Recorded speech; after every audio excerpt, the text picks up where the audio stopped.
Hey everybody, it's Kneecap here, and in this video we have some more Retribution Paladin talk here on the Midnight Beta. I know this has been a crazy week for me. I haven't been able to do as much beta stuff as I would have liked. Had plumbing stuff. I installed my first toilet. It went pretty well. Had a little bit of assist from my father-in-law at the end, so thank you to him for that assist. I did most of it myself though, and I was pretty proud of it. Seems to be working fine. And yeah, so that was a lot of work and stress. First time doing something plumbing related like that. And yeah, but nonetheless, even on the day of, it was a long day. I bought the wrong size, returned it, went back to the store, got the correct size, had to drive further to get the correct size. And yeah, got it all done. And then I'm tired, exhausted, trying to decompress. But I got back on the beta, leveled up my final 4 levels, and just to get the max level here so we can mess around and see what it's really like and get some more full scope of thoughts than the first time, and also address some of the comments from the first video from the beta stuff and talk a little bit about that. So one big thing I'm seeing is like Templar versus Herald of the Sun, right? That's always going to be a thing. It's kind of a cool thing to talk about. So let's start there. Let's start with Templar versus Herald of the Sun. I saw a lot of stuff, a lot of comments and a lot of banter about that. So where to start? So Herald of the Sun, I think I saw some people saying Herald of the Sun's better, and of course we're all just going by our feel at this point. The damage meter, while I expect it to probably be on the next reset, it's not currently on. And so a lot of this is by feel, unless you are literally combat logging and loading up your logs and comparing them, which some people could be, I guess, if you could do that on your own technically. So if you're savvy enough, you could be. But yeah, so Herald of the Sun, I think my takeaway is from playing both of these and doing dungeons and playing around a decent amount, is that Herald of the Sun just feels closer to what the War Within currently is. You're losing out on less. It's very similar, right, to the War Within, because for Herald of the Sun, we didn't really need Crusader Strike auto attack to further Herald of the Sun to make it pop off to its max potential, even if it was lower than Templar's potential. And so I think the changes that happened didn't affect Herald as much. That being said, a lot of the talents that they have added to Templar do seem to, I mean, again, just by looking at the numbers, seems that Templar is probably still going to be pretty strong as well, but it does feel a lot different than Herald of the Sun. So Herald of the Sun, when you combine it with the Judge Jury Executioner, the new one, so your first couple holy power spenders are refunded when you use an ability, right? So we can show it off a little bit here too. So your first few holy power spenders are refunded, and then you also get the free divine purpose, and so you get to cast a lot in a row. And it feels a lot like the War Within, especially on Herald, but just in general, how you can kind of spam your spenders a lot in the War Within. So let's just go into this. We'll just start with Execution Sentence. We're on Herald, and we're going to Execution Sentence. We're going to go like this, and then we're going to get our Holy Power refunded, plus we have the Divine Purpose.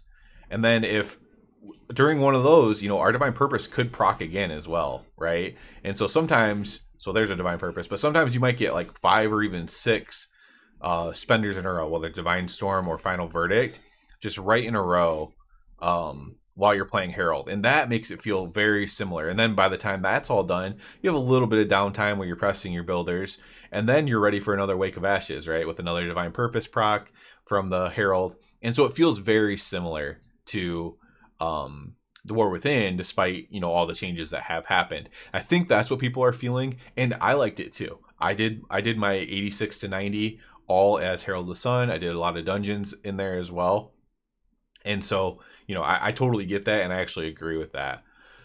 Templar, however, it had so there was something, and I thought in the previous video that it was my tier set causing it, but the tier sets are turned off, so I don't think that's what was causing it.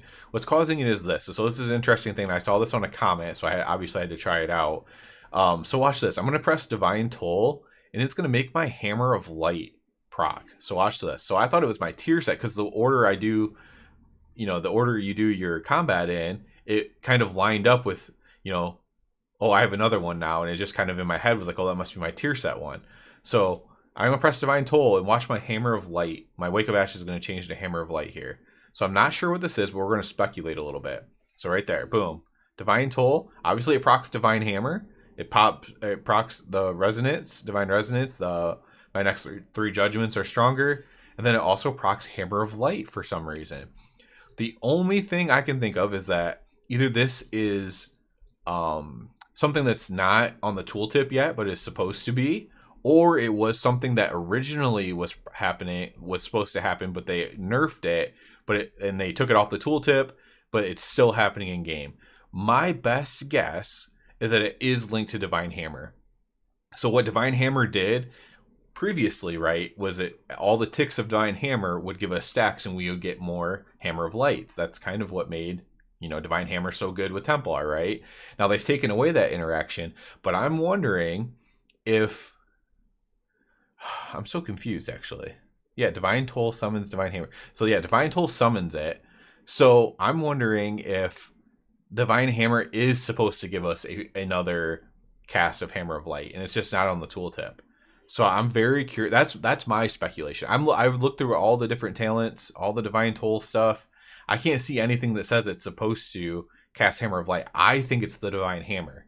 And so this is either something that's going to be removed or it's something that's supposed to be on the tooltip. So that's interesting because that kind of changes things. I said that about 10,000 times in a row, but because it's so interesting, right? Because that kind of takes our tier set. It kind of does change it into our current tier set as well. And that is some pronounced power as well. So I'll be interested to see on the further updates whether that's intended or not. Shout out to the comment for pointing that out. I'm sure it's like in the Ret Discord and stuff too, but I don't go in there very often. I just assumed it was my tier set, but it is kind of functioning in a very similar way to tier set. It feels good to have that extra Hammer of Light. Like I mentioned, it feels a little clunky building up to it, 5 Holy Power up to it, but it feels good having it. Another thing I wanted to talk about, so that's kind of like the Templar versus Herald. There's a lot of the stuff that I heard in comments and stuff, and just general banter on the internet. And so I want to mention that. But now let's switch over to the Apex talents. So Apex talents, they're the new little talents that you have in. You can put them anywhere. If you didn't know, like I could put them down here. I could get Crusade too, right? I could go down here. But the Apex talents are supposedly going to be tuned in a way where you're basically always going to want to take them. Our final one, it makes our Blade of Justice shoot out a bit of holy damage in a cone. So like some AoE and single target cone damage. Now I had not seen this on the alpha. I tried to avoid spoilers the most I can. And so I was sitting here playing with it here on the beta, and I'm not gonna lie, I'm a little bit underwhelmed by our Apex talent. I had already mentioned this. I don't mean to, go to the bathroom in anybody's Cheerios or whatever here, but I'm a little bit underwhelmed by our Apex talent. So basically, when Art of War or Righteous Cause proc, your Blade of Justice resets if it's on cooldown, and then that next Blade of Justice is going to fire some extra damage, and it's a good amount of damage, right? So it's like and at the end of the day, if something is a lot of damage, you're just going to kind of like it, right? Because it does a ton of damage, and it's cleave damage, and it's AoE damage. That's good. I like the design of that, right? I like the design of, hey, this is good single target damage, it's good cleave damage, it procs on a cool thing. But I don't know, I'm still underwhelmed for some reason by it, and I'm not entirely sure why. I think it's just too vanilla for me, almost. And we'll show you what it looks like. The look of it, I think the look of it was cooler, then maybe I would like it more. But for me, it's a little bit too vanilla. Like what I would like almost, and this might sound crazy, but in the same right, like a Divine Storm, like when you press Divine Storm, or a Divine Storm can proc or something, and you press Divine Storm, and it's like a super powered storm instead, right? It's like a extra. It does tons of single target damage, but it also AoEs like normal, something like that, like a huge divine, like the normal Divine Storm. So let's just see what that looks like, right? So normal Divine Storm, nice little tornado there, but maybe it's just like a bigger one, right? Maybe it's a little bit more profound. Maybe it's just a little taller, whatever. I would like something like that. Whereas here, let's show this because I have it procced right now. Where the Art of War one is just this. Did you see that? It's just like this little conal effect there. I think I have all my graphics turned up all the way. I guess I could check, but I normally do. So Let's see if we can get another proc here so we can show it. But like overall, I'm just a little bit underwhelmed by it. At the end of the day, if it does a ton of damage, like it's gonna be fine. So there it is again. So it's just like a little, I don't know. I just feel like it could be a little bit more profound than that for something called an Apex talent that's supposed to be like this max damage thing you always take. I don't know. I just think it could be a little more than that. And maybe I'm being too high of a bar or something. I don't know. But for me, I just feel like it could be a little bit more than that. So you don't really notice your Apex talent that much, especially. So the other thing is, like when you're in a dungeon, there's other people's ground effects. There's other bosses are doing ground effects. You don't even really notice it. So all you're really noticing is either your button procking, or if you're tracking it on your cooldowns and stuff, like you can track Art of War on the cooldown manager. Like that's all you're really noticing. You're not really noticing the effect too much. So that was a little bit of a disappointment for me. So like even doing dungeons and stuff with it on, like I'm sure it's doing good damage, but it's just not. It's not popping off for me, and maybe I'll grow to like it. I like the concept of it, but maybe if it was a different ability doing it, and maybe if the visual was a little bit better, or maybe just one of those things, I think I might like it a little bit more. The last thing that I saw a lot of people commenting about was the changes to a lot of the changes, right? And most of the changes are just merging of buttons. And so I have a workaround around that for now that's been helping me out a little bit, because I'm sorry, Hammer of Wrath was the biggest one for me, because Hammer of Wrath is a core ability to Paladin. Goes way back, way back, right? Hammer of Wrath is an old ability. And not having that, so normally, Hammer of Wrath, when it's lower priority like it was in the War Within, you know, I'm out of buttons to press. I see the target's almost dead. I go to press Hammer of Wrath. And I don't have Hammer of Wrath, and we don't have that kind of Hammer of Wrath at all, right? We just don't, because you have to have your wings procced. So what's been bothering me with that is I go to press where my Hammer of Wrath button's been for years, and it's not there. So what I just did was I just have my judgment on my judgment button, and I have my judgment on my Hammer of Wrath button. And so when my brain says to press Hammer of Wrath, like rotationally, and I don't know what the rotation's going to be, I'm just using like priors, right? But when my brain says to use Hammer of Wrath, I press Judgment, but it's on my Hammer of Wrath button. Same thing with Divine Protection and Shield of Vengeance. Since they're combined, I just have both of them on. So if my brain says to press Divine Protection, I'm going to press Divine Protection and get the shield. If my brain says to press Shield of Vengeance, I'm going to press Divine Protection and get the Shield of Vengeance. So I've just kind of moved those buttons around. Another combination was kind of Final Reckoning with Execution Sentence. I didn't explain it that way in the last video, because it's not exactly that. Execution Sentence just hits everything around it as well. I think I did mention that.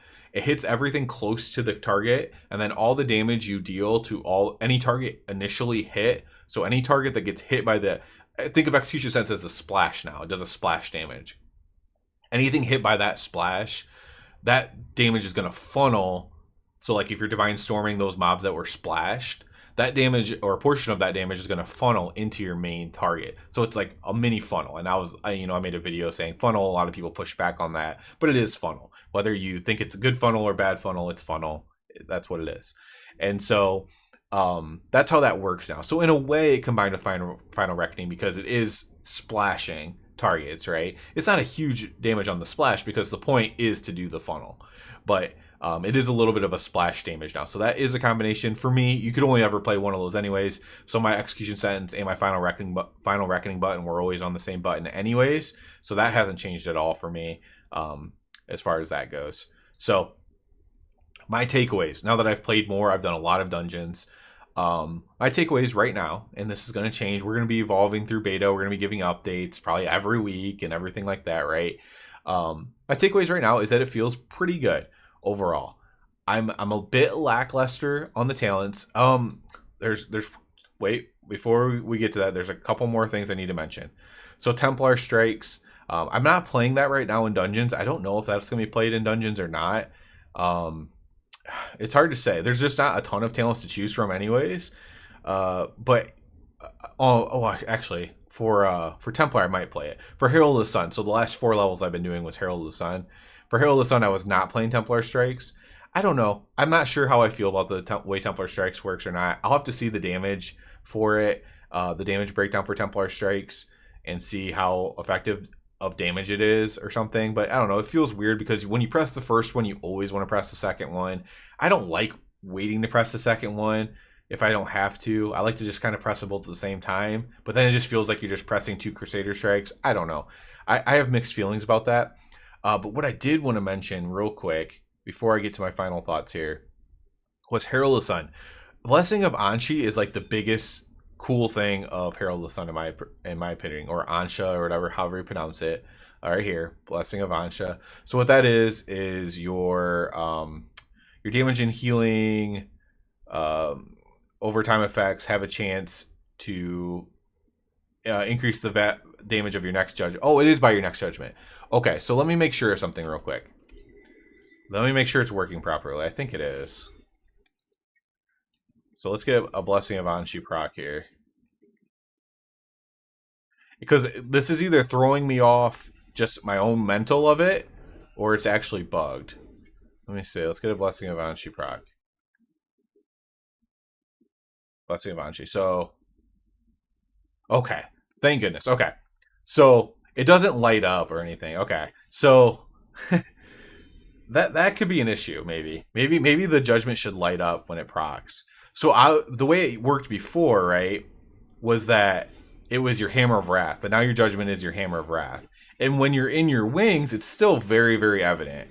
So, you get your Blessing of Anshi. Now, this is a little bit of an issue because you have to like go through all of your free abilities, but then you still have time. You can still get it off. And it lights up when it's Hammer of Wrath. That's the issue. So this isn't, so it's not so much of a fundamental issue, but Blessing of Anshi still lights up your Hammer of Wrath, but it doesn't light up your judgment. So maybe it should light up judgment as well. That would maybe be the takeaway there. So like even right now, I have Blessing of Anshi or Ansha right now, but it's not lit up in any way. But you would want to press this because it's going to be increased damage. So maybe that would be the takeaway for that. That's something I noticed though when I was leveling up still, is that like I don't think I was fully maximizing my Blessing of Ansha or Anshi. I'm gonna call it Anshi. I don't know how to say it. So now let's get into the final thoughts. So final thoughts is it feels pretty good still. It feels very similar to the War Within, especially Herald. Herald, when you're playing Herald in Midnight, I imagine you're going to feel very similar to the War Within. If you were a Herald enjoyer in the War Within, or you just want to play Herald and you hope it's strong or whatever, it's very similar. Right now, Templar feels a little bit slower, a little bit clunkier. Part of that might be unintended. I'm not sure because of like I said, what I believe the Divine Hammer triggering a not a free but a castable Hammer of Light that you have to build your holy power up to. So you build up to whatever, you build up to 2 Execution Sentence, Wake of Ashes, Hammer of Light, Divine Toll. Now you have another Hammer of Light ready, but now you have to build 5 more holy power, right? Or 4 more holy power because you just used Divine Toll. And the Divine Toll is not helping you get holy power anymore, right? So I don't know, it's a very interesting dilemma, I guess, to have. Maybe it's just gonna feel slower but still pound really high damage, which is fine, I guess. And of course, let's also keep in mind our haste is incredibly low because we're in mostly the same gear from level 80, and so we have 9% haste. So hey, that's also why it feels clunky, right? We have really low haste. So we'll see as we progress here. Eventually we'll be able to formally test dungeons and raids, and there'll be gear we can buy, like level 90 gear, and we'll have an idea of what our haste is actually going to be like in season 1, and it'll feel a little bit more normalized, I'm sure. But overall, I'm pretty optimistic in how the feel. Everything feels, the gameplay wise, it feels pretty smooth. I'm in the dungeons. I'm still surviving for the most part. Like just with the 1 defensive, it is a little bit rougher than normal, but I am surviving still, using bubble, everything else too. We still have all of our other stuff. And while I can't see the damage, and I don't know how the damage is tuned, like I know the new demon hunters are really strong. I know there's some specs and classes that are just super strong on the beta, but like everything feels like I'm doing good damage, right? Like it feels like, I don't feel like I go into a pull in a dungeon and I'm like, I don't have any damage here. Like as long as my stuff is tuned properly, I feel like I'm doing damage. Like tuned, if Ret's tuned close to every other spec, I feel like it's doing. I feel like the gameplay of it is good, basically, is what I would say. So I know some people are worried because of the changes and stuff, but what I'll say is, again, for Herald, it doesn't feel like that big of a change. Maybe make Judgment light up or something when Blessing of Banshee procs. But for Herald, it feels very largely the same. For Templar, it could be a bug or whatever, but it's a little bit clunkier. But we'll see. And overall, I've had fun playing both of them. I played Templar most of the first 6 levels. I played Herald last 4 levels, and then I also have done some stuff at level 90 with both of them. And like I said, I've had it feels like good gameplay, and so I'm optimistic. I really am. The thing I would maybe, and it might be too late for this, but maybe a better, because they're not going to change what the Apex talents are at this point, right? It's going to be this. It's going to be your Art of War and your Blade of Justice. Maybe you can make the visual a little better. I don't know. Like I guess it's a small thing, but I would love to be able to see when my Apex talent goes off. You know, if somebody else has a ground effect on, or the boss has a ground effect, I would like to at least be able to see my Apex talent, you know, pop off or something. That would be like my biggest criticism, and it's more of a cosmetic criticism, but I would like that. So that'll be it for this one. Just kind of an update because we haven't done one since a few days now. But we'll get into more specific stuff as the beta rolls along. Specific types of gear, specific, everything you've come to expect over the channel. If you're new to the channel, that's what I do. I just talk everything about Ret Paladin. I do other stuff too, but when we talk Ret Paladin, we get into the nitty gritty. But I also try to speak and without being like, oh, you gotta go simulate it, you gotta run your logs, and I try to speak to the average player as well the best I can. So that's normally what we try to do here. So we will pick up next time on any updates, whether that's Tuesday and there's updates, or if by the time I'm playing today, tomorrow, over the weekend, and I find out something else cool, of course I will make a video on that. So, but that's it for this one. As always, I do ask you to please subscribe to the channel. Subscribing helps me out a lot. If you're already a subscriber, I encourage you to check out the Patreon. Other than that, everybody have a good one.